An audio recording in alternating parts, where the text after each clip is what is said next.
हाय friends, मैं हूं Manav. Welcome to Movie Shuvi. करते हैं आपस में पॉजिटिव सा नमस्कार। ये तो हम बहुत बारी बात कर चुके हैं कि एक नजरिया है ये देखने का कि किसने कितना बिजनेस किया, या फिर कॉर्पोरेट बुकिंग हो गई जी, 1 रुपए की 2 रुपए की, वो ऐसा करके कुछ जो रोने वाले लोग हैं, या फिर कोई एक हॉल में बैठा हुआ इंसान बोल देगा मैंने 10 ही लोग देखा, और जो बाकी के 5,000 हॉल्स हैं उसमें कोई गया भी नहीं, वहां पर भी मतलब अंतर्यामी है, हर जगह पहुंच जाते हैं। तो जो नजरिया है इस पिक्चर का, मैं बहुत बारी बोल चुका हूँ कि जो अंदर से ह्यूमन नहीं है, मेरे ख्याल से उनका नजरिया ही कुछ और होगा। ठीक है। कल भी बहुत अच्छी ऑक्यूपेंसी रही है, हालांकि मैं जिस तरीके की एंटिसिपेट कर रहा था उतनी ज्यादा बढ़िया नहीं रही नाइट शोज की, उसके बारे में बात करेंगे। लेकिन फिर भी बहुत ही मैग्निफिसेंट तरीके के नंबर्स आ गए हैं। अभी इस तरीके के नंबर्स आ गए हैं कि आप किसी भी एंगल से, किसी भी फिलॉसफी के ऊपर आप कैलकुलेट करते हो कि जी हिट कब होती है, फ्लॉप कब होती है। कोई बहुत सारे नजरिए मैंने अपने चैनल पे बहुत एजुकेशन देने की कोशिश करी है, लेकिन कोई बोलता है बजट, कोई बोलता है ओटीटी, कोई बोलता है ये, कोई बोलता है वो। किसी भी एंगल से ले लोगे तो ये पिक्चर का हिट होना अब तय है। ठीक है, वो कैसे है उसके बारे में बात करते हैं। पहले बात करते हैं हाउसफुल 5 के डे 19 के कलेक्शन के। एक मानव भाव है, हालांकि वो काफी देर से ये सब चीजें डिस्कस करते हैं, लेकिन उनको बड़ी जल्दी है इसको सुपर हिट देने की, सक्सेस करने की। ये हाउसफुल 5 डेफिनेटली सक्सेस है, मुझे तो पर्सनली अच्छी लगी थी। लेकिन क्योंकि किसी और मूवी से हम चिढ़ जाएंगे, इस वजह से इसको हम ऊपर बादशाह अकबर बना देंगे, या फिर कोई तुर्रम खां बना देंगे, या फिर कोई मतलब अगर हिंदुत्व की आजकल बात होती रहती है तो हम पृथ्वीराज चौहान बना देंगे इस पिक्चर को। ऐसा नहीं है भाई। ठीक है, ये जस्ट अबाउट बॉर्डर सक्सेस होगी, और अच्छी पिक्चर है। अदरवाइज आपको एंटरटेन करते हैं, जो उसका पर्पस है वो बिल्कुल अचीव होता है। और मेरे चैनल पे 100% पॉजिटिविटी मिलेगी, एक भी नेगेटिव शब्द नहीं मिलेगा आपको हाउसफुल 5 का, एक्सेप्ट ये कि जब मार्केटिंग इसकी हुई थी तब थोड़ा सा और ओपन होकर बताना चाहिए था कि किस तरीके की ऑडियंस उसको एंजॉय कर सकती है, ताकि एक थोड़ा सा फिल्टर रहे। तो वो एक नेगेटिविटी जरूर हो सकती है, अगर उसको नेगेटिविटी मानते हो या कॉशन मानते हो तो राइट वर्ड तो कॉशन है, वो नेगेटिविटी नहीं होती, वो एक फीडबैक होता है।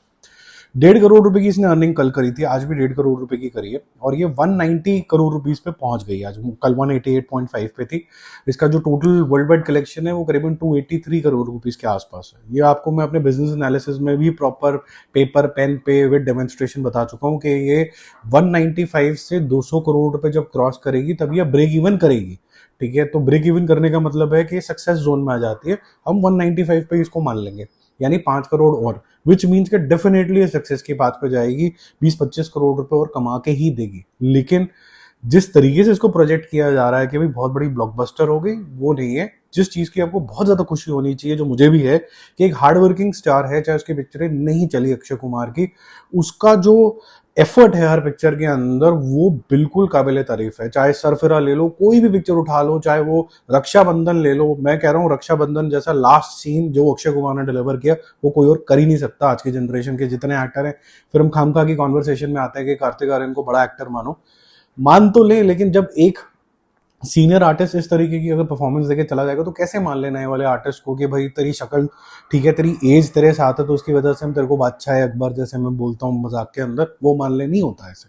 ठीक है, तो मेरे ख्याल से अक्षय कुमार बहुत ही अंडररेटेड एक्टर है। वो उसको हम एज एन एक्टर अभी भी वो एप्रिसिएशन नहीं मिला जैसे उसको मिलना चाहिए था। जैसे कि मेरे को लगता है कि कभी किसी जमाने में बॉबी देओल को नहीं मिला, या फिर धर्मेंद्र को नहीं मिला, सनी देओल को फिर मिला। लेकिन अभी जो आज के चंगू मंगू जो नए बच्चे हैं जो अभी भी डाइपर ही पहनते हैं, 18-19 साल 20 साल के हो गए, अभी भी वो डाइपर ही पहनते हैं, उनका दिमाग ही डाइपर वाला है, इसलिए उनको सुपरमैन 2025 की बड़ी पसंद आ रही है लाल डाइपर के साथ। ये जो लोग हैं ना, ये समझ नहीं पा रहे हैं कि वो जो बंदा कर गया घायल घातक के अंदर, अगर आप देखो घायल के अंदर स्पेसिफिकली, और उसके बारे में हम मूवी शूवी र्यूमर मिल में आज स्पेसिफिकली बात करने वाले हैं, वो जो शॉट है वो एक नॉच और अक्षय कुमार है भाई, क्या कर गया है वो। मतलब सिर्फ चीखना चिल्लाना नहीं, इमोशन का भी एपिटोम। ठीक है, तो एपिटोम बोल लीजिए या फिर एपिटोमी बोल लीजिए, जैसे भी बोलना है, मतलब जो भी इसका प्रोनाउंसिएशन होता है, but I think you get the gist. तो जो सीनियर आर्टिस्ट हैं वो बहुत अच्छा कर रहे हैं, लेकिन किसी मानव भाव को बहुत जल्दी है इसको सक्सेस बनाने की, क्रक्स ये।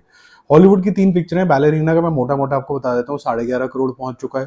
How to Train Your Dragon का 20.5 करोड़ रुपए पहुंच चुका है, 20.5, और उसका 11.5। 28 ईयर्स लेटर डे 5 है उसका, उसका लगभग 2.1 कल तक था, और आज के भी 20 लाख रुपए 30 लाख रुपए वो राइड करेगा हायर साइड पे, तो 2.3 2.4 मैक्सिमम जाएगा इसका। ठीक है, तो ये तीनों पिक्चरें जो हैं, मतलब from a money making perspective for distributor तो नहीं होने वाली है। बाकी कुबेरा जो है वो काफ़ी बड़ी सक्सेस है। कुबेरा जो है प्रिंसिपली तेलुगु मूवी है, तमिल में साथ में शूट हुई है, बाकी हिंदी लैंग्वेज में भी आई है।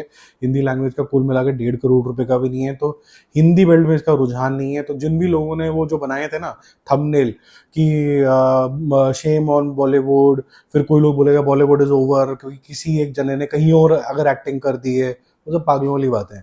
तो कुबेरा के अंदर तो मुझे जो पर्सनली एक्टिंग लगी थी, जिसके अंदर जेन्युइन कह सकते हैं कि लेयर्स थी और वैरायटी दिख सकती थी, वो नागार्जुन की थी। और वो शुरू से ही बहुत बेहतरीन आर्टिस्ट है, वो भी एक ऐसा आर्टिस्ट है जिसको उसका ड्यू नहीं मिला है अगर आप सोचो तो, ठीक है। और धनुष को बिकॉज ऑफ हिज लुक और जिस तरीके की वो स्थिति से आता है, आपका लगाव उसकी स्थिति से हो जाता है। ऐसा नहीं कि उसने कोई बहुत ब्रिलियंट एक्टिंग कर दी, उससे और भी ज्यादा ब्रिलियंट उसी जोन के एक्टर्स हमने देखे हुए हैं, ठीक है। तो लेकिन I am not undermining his effort, बहुत अच्छा किया है। मैं ये नहीं कह रहा हूँ कि उसने किसी भी तरीके से कुछ गलत काम कर दिया या फिर अच्छी एक्टिंग नहीं करी, बहुत ही ब्रिलियंट जोन के अंदर है। लेकिन ऐसा नहीं बोलूंगा कि मास्टर स्ट्रोक था, मास्टर क्लास था, ऐसा भी कुछ नहीं था। अभी इससे अच्छी हमने देखी है। बहुत स्वीट रोल था, अच्छा था। वो ज्यादा इसलिए दिल पे घर करता है क्योंकि वो सिचुएशन इस तरीके की थी। 55 करोड़ रुपए कल तक कर चुका था, 55 करोड़ रुपए, 7 करोड़ रुपीज इसने और ऐड करे और 61 करोड़ इसका टोटल हो चुका है। इन भाई साहब को नेशनल अवार्ड पहले मिल चुका है और सारी जनता जनार्दन जितनी भी है इंक्लूडिंग चिरंजीवी इसके ऊपर मुद्दे के ऊपर आ गई है कि भाई ऐसा रोल तो कोई और कर ही नहीं सकता। क्यों नहीं कर सकता यार? मतलब पुराने जमाने में देख लीजिए, सिर्फ गरीबों वाले ही रोल होते थे जिसके अंदर कोई ना कोई फार्मर वगैरह कोई ना कोई स्ट्रगल ही कर रहा होता था, ठीक है। ये आप देख लीजिए जब आमिर खान की जो बहुत पुरानी पिक्चर आई थी, बैट बॉल वाली जो भी आई थी वो, ठीक है, वो सब जो आई वो सब में वो लोग गरीब तबका उसी तरीके के तबके के अंदर थे। ऋतिक रोशन ने जो सुपर 30 के अंदर किया वो भी बेचारा ऐसा लग रहा था कि एक ही रोटी पे जिंदा है, ठीक है। बहुत से ऐसे लोग हैं। सावरकर के अंदर रणदीप हुड्डा ने ये कुबेरा भाई साहब से 1000 टाइम बेटर एक्टिंग कर दी। इनको तो किसी ने नेशनल अवार्ड नहीं दिया, इसके पीछे पड़ गए कि इसको नेशनल अवार्ड दे दो। तो मुझे थोड़ी सी ना दिमाग की प्रॉब्लम हो जाती है कि जो राइटफुल एक्टर्स हैं जिन्होंने जेन्युइनली किसी टाइम पे डिलीवर किया उनको राइटफुल नहीं मिला, फिर एक स्टार के पीछे पड़ गए तो उसको सर पे ही चढ़ा दिया, वो पार्टीबाजी हो जाती है। मैं हमेशा बोलता हूँ कि न्यूट्रल रहो, कि अलग अलग एक्टर्स को अलग अलग, क्योंकि उनकी स्ट्रेंथ है, वो कभी ना कभी किसी न किसी चीज में एक्सेल करते हैं। एप्रिसिएशन करना सीखो अलग अलग फैसेट्स का, ठीक है। कुबेरा का ट्रू जो विनर है वो एक्टर नहीं है, उसका डायरेक्टर और उसका स्टोरी राइटर है। जिस दिन ये बात लोगों को क्लियर हो जाएगी, लोग मेरे ख्याल से इसी कमेंट बॉक्स पर थम्स अप से भर देंगे। जिनको नहीं समझ में आएगी वो लड़ने झगड़ने आ जाएंगे, मेरे धनुष को कुछ कह दिया वो छाती पीटना शुरू कर देंगे, हाय अल्लाह ये हो गया, ठीक है। तो क्या कर सकता हूँ उसका। सितारे जमीन पे चलते हैं जहां पर छातियां पीट रहे हैं लोग, क्योंकि उनको ये समझ में नहीं आया कि इसका लार्जर मुद्दा ही क्या है। यहाँ पर कोई भी स्टार होता, चाहे आयुष्मान खुराना होता, चाहे कोई भी होता, कार्तिक आर्यन, जो भी आपको पसंद है आप वो इमेजिन कर लो। इसके अंदर पॉइंट ये है कि ये मूवी क्या चीज रेस करती है। ये वो चीज रेस करती है जो इंडिया में जिसकी कॉन्शियसनेस के मतलब लोगों के कॉन्शियसनेस के अंदर नहीं आती और वो इस चीज को लेके अवेयर भी नहीं है। दो बातें, एक कॉन्शियसनेस होती है अंदर, ठीक है, जब आप बिना कुछ दिमाग लगाए ऑटोमेटिकली कुछ कर देते हो, आपकी कॉन्शियसनेस बोलती है कि मुझे ये एक्ट करना है, ठीक है, ये डिफरेंट चीजें हैं। और एक होता है अवेयरनेस। अवेयरनेस आती है सोसाइटी में बात करने से, गवर्नमेंट के एक्ट से। ना तो कोई गवर्नमेंट का एक्ट है, ना कोई पॉलिसी है, ना कोई स्कूलिंग इस तरीके की है, ना कोई इंक्लूजन की स्टोरी है, तो फिर तो मजा नहीं है ना लाइफ के अंदर। के कुछ बच्चे हैं जिनका बिल्कुल ही साइड में आपने करके रखा होगा, वो भी तो इंसान है, वो भी हिंदुस्तानी है, उनका भी राइट है। तो ये जो स्टोरी है सितारे जमीन के ऊपर, इस वजह से मुझे बहुत ज्यादा अच्छी लगी क्योंकि इसका कॉन्सेप्ट बहुत शानदार है। और मैं फिर से एक एग्जांपल दे रहा हूँ जिसपे मुझे टोकते हैं ना जब लोग ना, तो मुझे और मजा आता है ताकि मैं उसको एक्सप्लेन कर पाऊँ। तो लोग बोलते हैं कि यार आप हिंदू मुसलमान मत लेके आओ इसके अंदर, आप मैं हिंदू मुसलमान नहीं लेके आ रहा हूँ इसके अंदर। मैं आपको एक मुद्दा बताता हूँ कि जब कभी हम कश्मीर फाइल्स जैसी पिक्चर को अप्रिशिएट करते हैं या बंगाल फाइल्स को करेंगे शायद, पता नहीं, और बाकी चीजों जितनी भी ऐसे हिस्टोरिकल पिक्चर होती हैं, ये एक ऐसी कहानी है जो राइज ऑफ पीड़ित होता है ना, उसकी होती है कि ये पीड़ित था और इसकी राइज हुई, इसलिए हमें वो स्टोरी समझ में आ रही है। अगर यह राइज नहीं हुआ तो उसकी अवेयरनेस के बारे में है कि कश्मीर में क्या हुआ या फिर लेट्स से केरला में क्या हो सकता है या हुआ है, इस तरीके की चीजें। ये भी एग्जैक्टली वही है। ये एक अगर स्टेट नहीं है, अगर ये एक रिलीजन नहीं है, तो ये कम्युनिटी है जिसको पीड़ित माना जा सकता है। और वो पीड़ित है क्योंकि उनको इक्वल राइट नहीं मिल रहा है। ये बात मेरे को नहीं समझ में आ रहा कि क्यों नहीं समझ में आती है लोगों को, इतना कैसे बुद्धू दिमाग हो सकता है। ये मेरे बियॉन्ड कॉन्टेम्पलेशन है और काफी इरिटेशन वाला चैप्टर है ये, कि बहुत से लोगों ने बहुत गलत तरीके से इसका रिप्रेजेंटेशन भी किया है कि अपने कमेंट बाजी में, आपको पता है मैं किसकी बात कर रहा हूँ, कि ये जो पागल बच्चे हैं इनको पागल बोलो। मतलब शर्म आनी चाहिए यार, किसी के घर में भी ऐसा हो सकता है यार, मतलब किसी के घर में भी इस तरीके के बच्चे आ सकते हैं। ये शब्दावली जो है ये बताती है कि आपका खानदान क्या है, आपके माँ बाप ने आपको क्या सिखाया है, कभी दो कौड़ी के स्कूल में भी कभी गए थे कि नहीं गए थे। एनीवेज, डे 5 के बारे में बात करते हैं। इसका जो ऑक्यूपेंसी रिपोर्ट है वही है जो कल था, एक आधा पॉइंट कम है। 9% से शुरू हुआ था, 23% इवनिंग था जब हमने कल बात करी थी, और नाइट होते होते 27 करा था। मुझे उम्मीद थी कि 30 टप जाएगा, जिससे डबल डिजिट आ जाएगा, बट ये 9 करोड़ रुपए के ऊपर रुक गया, और आज भी ये 9 करोड़ रुपए के आसपास रुकेगा, 8.5 9 करोड़ रुपए करेगा। और जो नाइट शोज हैं वो भी लगभग 25 से 26% के आसपास करेंगे।